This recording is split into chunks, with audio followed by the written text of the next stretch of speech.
Today is Wednesday. What is the date? May the 1st.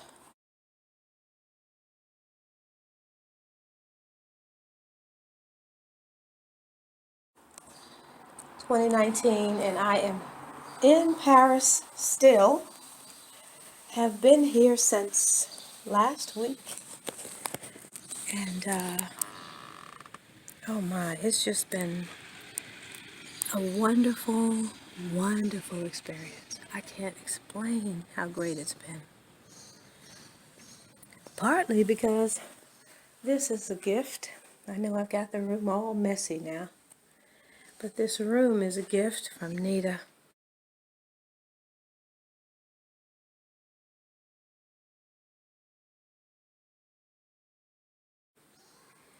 She's in that building over there, the yellow one, and she's got a nice apartment.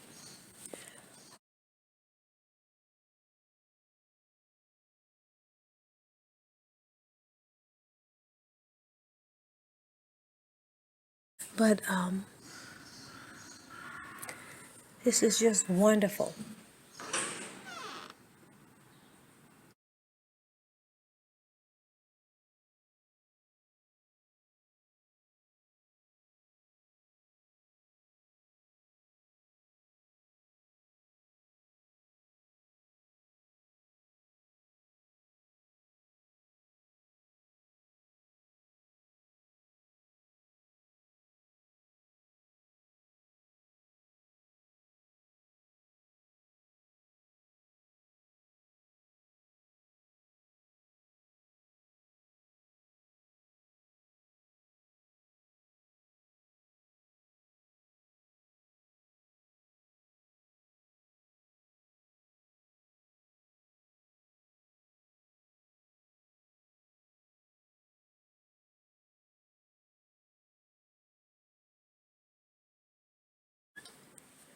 I just finished breakfast at the hotel thing below, and I'm going to leave this open a little bit. Let's get some fresh air in here.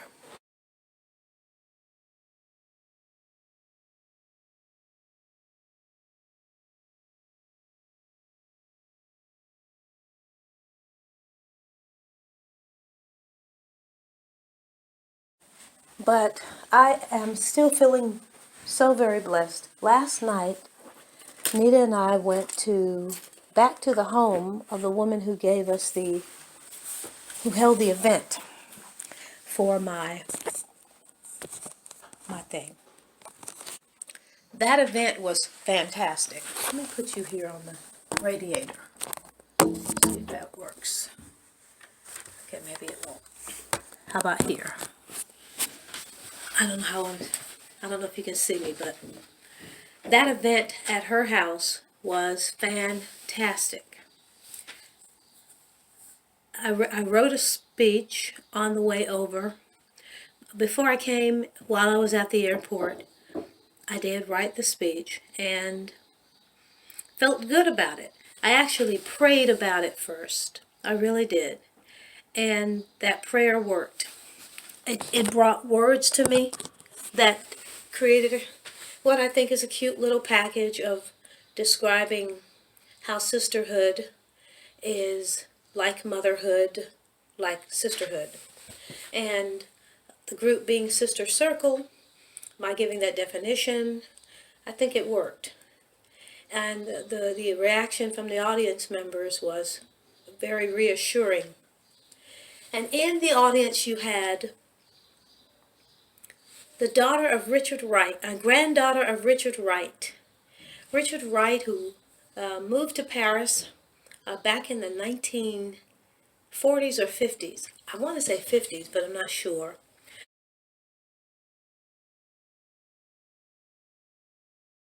But he moved to Paris to get away from the racism in America. And he wrote one of the most famous novels, I would say, in American history, certainly in African American history, and that's Native Son. I think at some point everybody had to read Native Son. I read it, was disturbed by it, but intrigued. And I think it was the first time I had ever read someone who had such a mastery of lofty language apply that language to a character who obviously didn't speak that way. And so I was impressed by that. I don't know why the phone did something a minute ago. Okay, I thought it stopped recording, but it had not. So anyway, so Richard Wright's granddaughter was present in the audience, in the room of women. There were about 20 audience members. So that was my very first speech anywhere, if you don't count the public speaking I did on the stage at the Kingdom Hall growing up to a congregation. And I didn't stand before them. I actually sat on the stage and talked to another woman. And then when I was graduating from 6th grade, I addressed the auditorium there at the graduation. But, okay. And in college, I did address an audience a couple of times, 3 times maybe. But this really was the first time I was the featured speaker at a function, at someone paid to enter. Wow. Now I have to pray again, because I would like that to be a common thing, only next time I want to get paid. So I've got to get good enough to deserve being paid. For that, amazed by her grace, and Ovid's mother just simply fit in with the theme of the group I was addressing, so it worked. Also in the audience was a woman who had performed for the Kennedy Center and on Broadway and has been a Paris headliner many times, Ursula Kirsten, one of those. I'm sorry I don't have her last name correct, but Ursuline Kirsten, I think it is. I don't think there's a T. I looked up her information yesterday and was impressed. And so she was present. I was wondering why she was diva-esque. Now I know. Jazz singer. And so she was very Nancy Wilson-ish in her performance that I saw online. So she was there. And probably, there's this marvelous woman from Charleston, South Carolina. Of course, my parents' home. And so when I found out Pat White, was there, I didn't know her before then, but when I found out she was from Charleston, that was a good connection for the two of us. She is what you call a philanthropod, and that is not a philanthropist, but it's someone who either finds funding for philanthropists or causes that they can contribute towards. I'm not sure. She told me, I forgot. But she was just elegant and generous in her treatment of me afterwards. But sitting beside me was a woman that asked me when I came in, "Are you the guest of honor?" I think I must have shrugged or something like, I don't know. She sat right beside my chair that they had provided for me, which was beside the place I was going to stand and speak. And I did stand and speak. She did realize I was the guest of honor, and afterwards she said, "You told me you weren't the guest of honor." Now here's the thing. When I was speaking, something about her made me know I could look at her for affirmation. And she was giving me her rapt attention too. At least it seemed to me. And I was just, so she was one of the ones that I made firm eye contact with while I was speaking.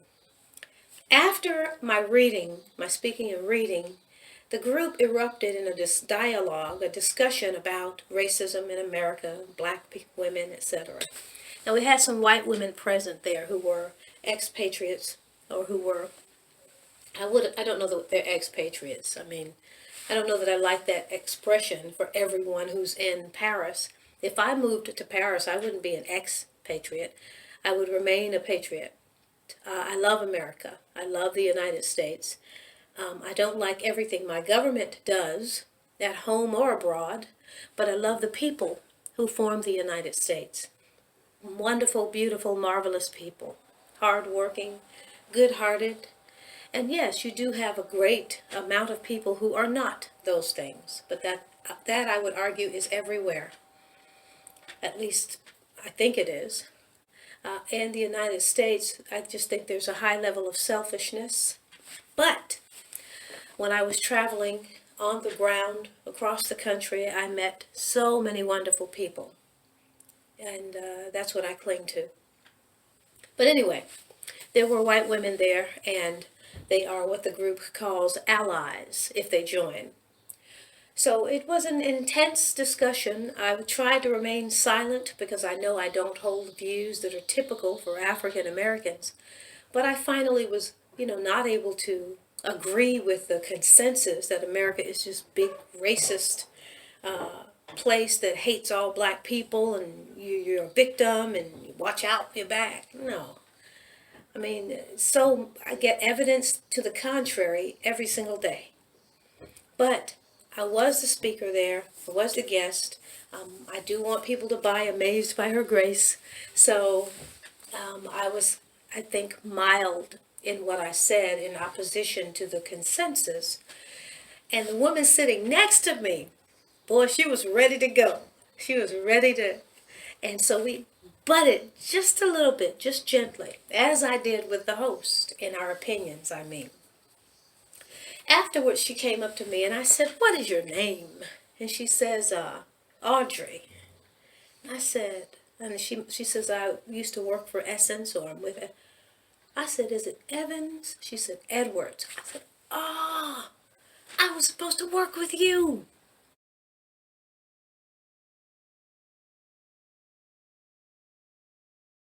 And that's true. When I had an internship, paid internship one summer with St. Martin's Press in New York City, I lived with a woman who was at the time president of the largest ethnic toy making company in the country at that time. And she knew Audrey Edwards at Essence. So the woman I was living with that summer, in order to fulfill the internship, said to me, "If you come back next summer, I'll try to get you an internship with Audrey Edwards over at Essence magazine." I was like, wow, what? So I came home, told my mom and dad, "Oh, mama, the lady I was staying with says that she'll get me an internship with this lady she knows who's a friend at Essence magazine." And the reaction I got at home was lukewarm, so I think it kind of threw water on my fire. But then I made a life choice that wasn't healthy. So I knocked myself out of the game for being eligible for Wyla to use and send to Essence.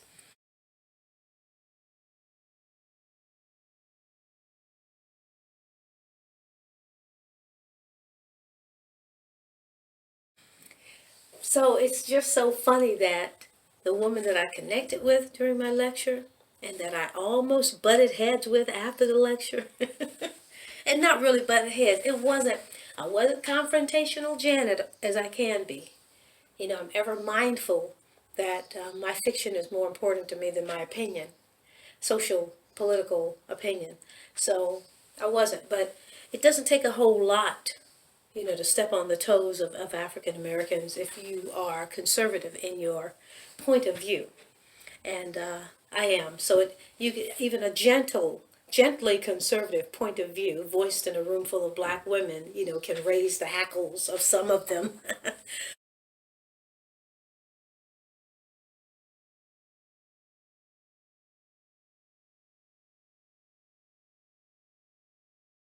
But if I had known that was Audrey Evans, I might not have been as confident in my parring with her and with the host. So I don't know what it was that day, but I had a response to things asked of me. The delivery, they say, of the speech and the reading went well. I just can only hand that to God, because the next day, the very next day, I went to Lille, France with Nita to address her classroom and absolutely bombed when I was in the class with them. I had no presentation. No form, no structure, poor eye contact. Everything that could go wrong, I did. Now, the redemption came when, on break, when the young people started grilling me with questions. And then I answered them. It was good in break room, in the classroom. The other good thing about her school is that the woman who directs the school and I connected well. Very nice lady. And she's taking a look right now at my Coretta Scott King song and deciding what the lyric should be, that a particular line of lyric that has been giving me trouble.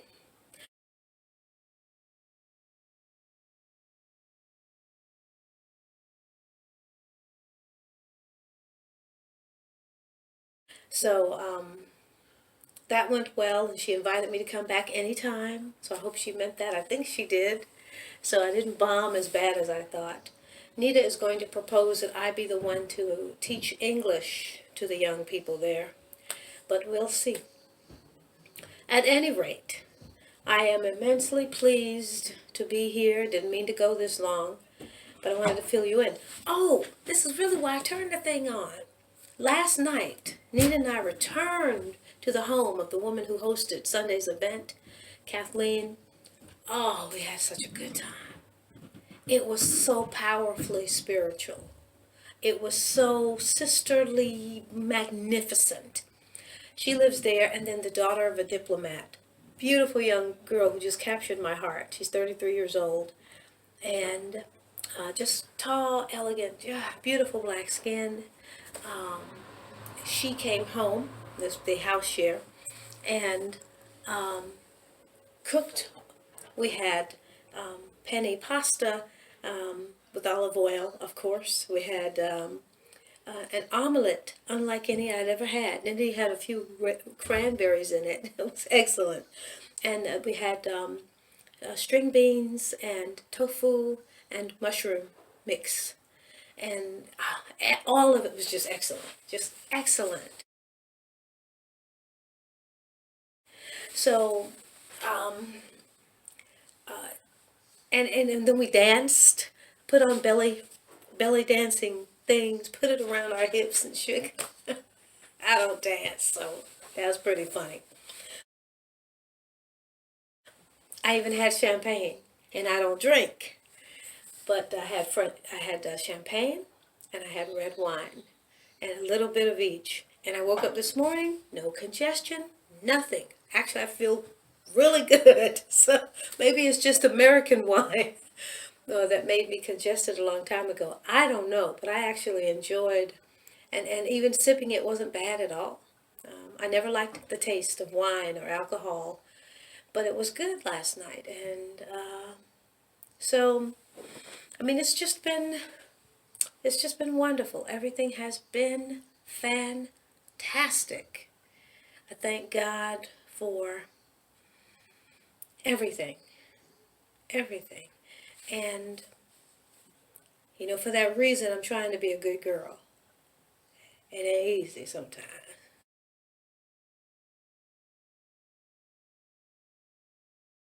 Anyway, thank you, Lord. Help me stay straight and help me to continue to appreciate the beauty that exists in people everywhere, in countries everywhere, and in systems of governing. Because not everything about any system is bad,